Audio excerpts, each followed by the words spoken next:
तो जी हाँ दोस्तों, आप सभी को बता दूं, भोजपुरी सुपरस्टार थे साई लाल यादव जी का आज एक नया गाना रिलीज हुआ है जिस गाने का नाम है परीक्षा 10 थे। जी हाँ दोस्तों, 10th का बोर्ड का पेपर भी है और इसी समय में ये गाना रिलीज हुआ है जिस गाने का नाम है परीक्षा 10 थे। विशाल भारती जी ने लिखा है, म्यूजिक आर्या शर्मा जी का है और इस गाने को गाए थे साई लाल यादव के साथ में अनुपमा यादव जी ने। जी हाँ दोस्तों, और वीडियो में थे साई लाल यादव जी के साथ में बहुत ही खूबसूरत और टैलेंटेड एक्ट्रेस है जो इनका नाम है सपना चौहान। जी हाँ दोस्तों, ये दोनों लोग अभी काफ़ी ज़्यादा वीडियो में नज़र आ रहे थे साई लाल यादव जी के गाने में।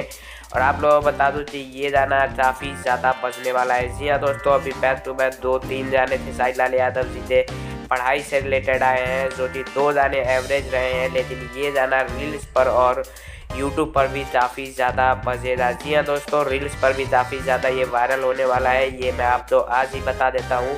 गाना काफ़ी कमाल का है, विशाल भारती जी ने भी काफ़ी कमाल का लिखा है। आप लोगों का सलाह ज़रूर बताइएगा।